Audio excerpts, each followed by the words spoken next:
Hi எல்லாருக்கும் வணக்கம். Welcome to Akshi Tamil stories. நம்ம ரவீந்திரநாத் தாகூரோட போட் ட்ரெக் கதை கேட்டுட்ருக்கோம். சாப்டர் 1 அண்ட் சாப்டர் 2 ஆல்ரெடி என்னோட சேனலில் இருக்குது.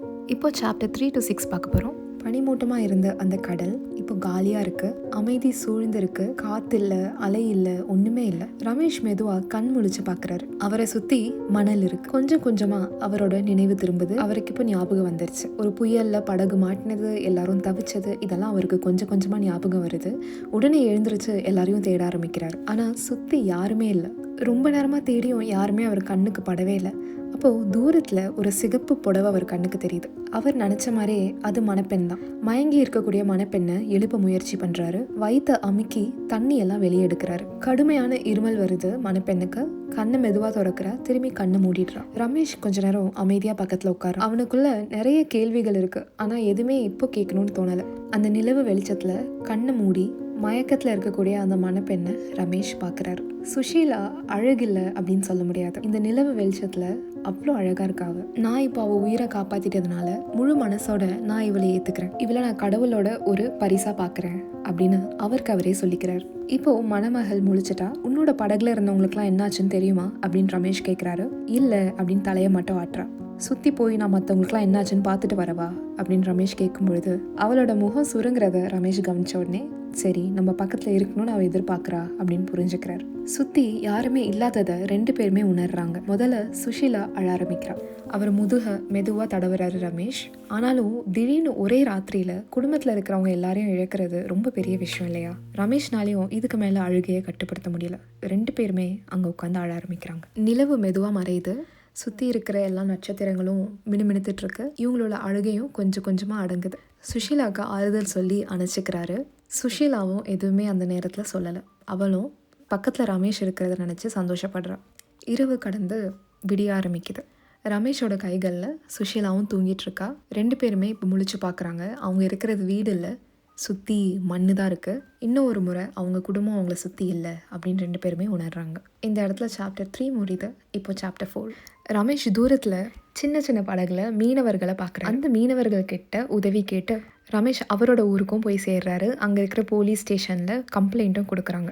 வீட்டுக்கு வந்து சேரும் பொழுது போலீஸ் ரமேஷ் கிட்ட ரமேஷோட அப்பா, மணப்பெண்ணோட அம்மா, அது மட்டும் இல்லாமல் நிறைய சொந்தக்காரங்க இறந்து போயிட்டாங்க அப்படின்ற செய்தியும் வந்து சேருது. இது கேட்ட உடனே ரமேஷோட வயசான பாட்டி அவங்க கத்தி அழ ஆரம்பிக்கிறாங்க.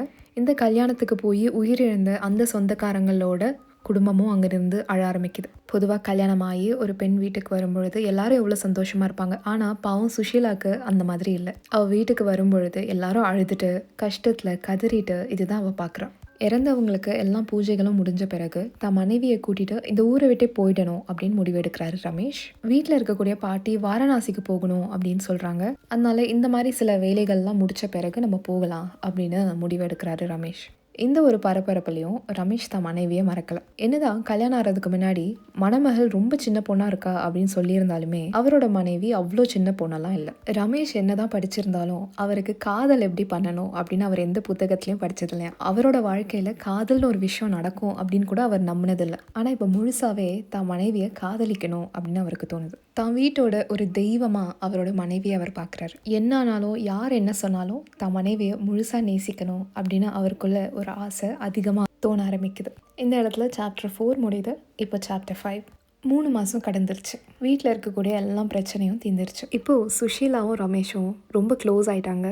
மாடியில் பாயில் உட்காந்துட்டு ரெண்டு பேரும் பேசுகிறதும், பின்னாடியிலேருந்து அவள் கண்களை மூடுறதும், தான் மனைவி சாப்பிடாம தூங்கும் பொழுது அவளுக்கு எழுப்பி ஊட்டி விடுறதும், எப்படின்னு முழு காதலில் கணவன் மனைவி ரெண்டு பேருமே இருக்காங்க.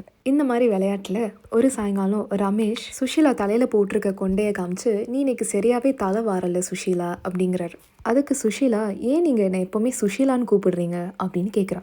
எங்கேருந்து இந்த கேள்வி இவ கேட்குறா அப்படின்னு புரியாத ரமேஷ் ஒரு நிமிஷம் அப்படியே ஒரு அதிர்ச்சியில் நிற்கிறார். என்ன ஒரு வேளை சுஷீலான்ற நல்ல பேரில் கூப்பிட்டிங்கன்னா உங்களுக்கு நல்லது நடக்கும்னு நினைக்கிறீங்களா அப்படின்ட்டு அவள் கேட்குறா.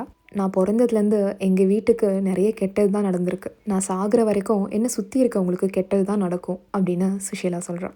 நீ என்ன சொல்கிற? பிறந்ததுலேருந்து வீட்டுக்கு கெட்டது தான் பண்ணியிருக்கியா அப்படின்ட்டு ரமேஷ் கேட்குறாரு. ஆமாம், நான் பிறக்கிறதுக்கு முன்னாடியே எங்கள் அப்பா இறந்துட்டாரு. நான் பிறந்த 6 மாதத்தில் எங்கள் அம்மா இறந்துட்டாங்க. என்னோட மாமாங்க தான் என்னை வளர்த்தாங்க. அவங்க கூட திடீர்னு ஒரு நாள் என்னை மணமகளாக தேர்ந்தெடுத்துட்டீங்க.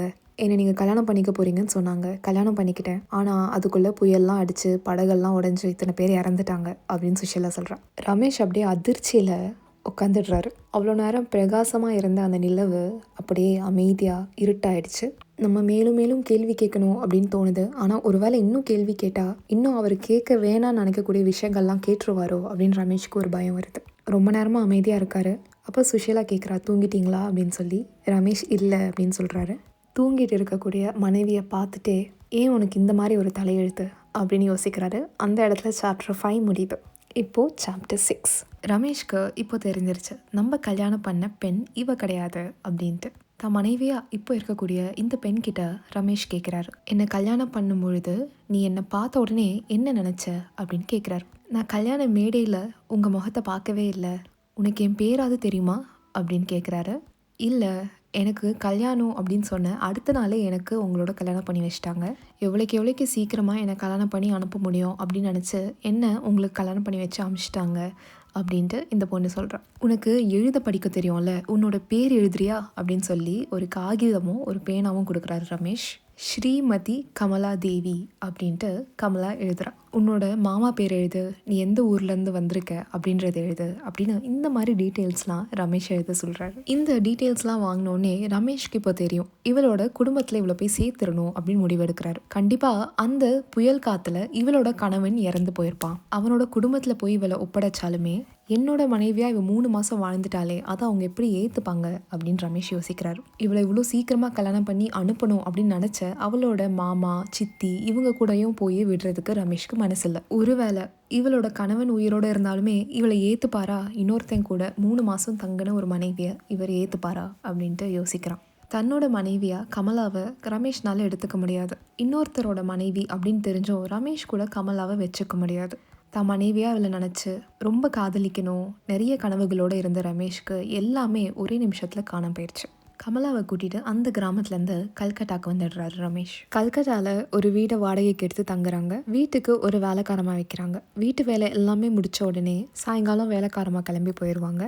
கமலாவுக்கு ரொம்ப ஆர்வம். வீட்டு ஜன்னலில் உட்காந்து அந்த பரபரப்பாக இருக்கக்கூடிய அந்த கல்கட்டா நகரத்தை பார்க்குறது அவளுக்கு அவ்வளோ பிடிக்குமா. காலையிலேருந்து சாயங்காலம் வரைக்கும் அந்த ஜன்னலையே பார்த்துட்ருப்பாளாம். நைட் ஆகுது, தூங்கலாம் அப்படின்னு கமலா சொல்லும் பொழுது ரமேஷ், நான் கொஞ்ச நேரம் படிக்கணும், நீ போய் படுத்துரு அப்படின்னு சொல்லிடுறாரு. கமலா தனியாக தான் தூங்குறா. இப்படியே ஒரு 2-3 நாள் போகுது. ஒரு நாள் ராத்திரி ரமேஷ் இப்படி தனியாக தூங்கிட்டு இருக்கும் பொழுது ஒரு 2 இல்லை ஒரு 3 மணிக்கு அவனுக்கு முழிப்பு வருது. யாரோ அவனுக்காக விசிறிட்டு இருக்கிற மாதிரி தெரியுது. முழிச்சு பார்த்தா கமலா அரை தூக்கத்தில் அவருக்கு வீசிட்டு இருக்கா. காலையில் முழிச்சு பார்க்கும் பொழுது அவரை இறுக்கமாக பிடிச்சி தூங்கிட்டு இருக்கா. கமலா தன்னை முழுசா நம்புறா அப்படின்னு அவருக்கு புரியுது. இது இப்படியே போச்சுன்னா சரிப்படாது. கூடிய சீக்கிரம் கமலாவை ஒரு ஹாஸ்டலில் சேர்க்கணும் அப்படின்னு நினைக்கிறாரு. கமலா கிட்ட படிக்கிறியா அப்படின்னு கேட்கும்பொழுது அவள் இல்லை, நான் ரொம்ப பெரிய பொண்ணு, நான் எப்படி படிக்கிறது அப்படின்னு கமலா கேட்குறா. உன்னை விட பெரிய பொண்ணுங்களாம் படிக்கிறாங்க தெரியுமா அப்படின்னு சொல்லி அவளை ஒரு ஸ்கூலில் போய் சேர்த்து விடுறாரு. ஸ்கூல் பிரின்சிபல் கிட்ட ஏதேதோ சொல்லி கமலாவை அந்த ஸ்கூல் ஹாஸ்டல்லே சேர்த்துடுறாரு. ரமேஷ் அவ கூட இல்லைன்னா தனியானால இங்கே தங்க முடியாது அப்படின்னு கமலா சொல்கிறா. நீங்க தான் தங்கணும் அப்படின்ட்டு ரமேஷ் கமலாவை தனியாக அந்த ஹாஸ்டலில் விட்டுட்டு அங்கேருந்து கிளம்பிட்டார். இந்த இடத்துல சாப்டர் 6 முடியுது. அடுத்த சாப்டர் நான் கூடிய சீக்கிரம் போஸ்ட் பண்ணுறேன். இவ்வளோ பொறுமையாக கேட்டதுக்கு தேங்க்ஸ் அ லாட்.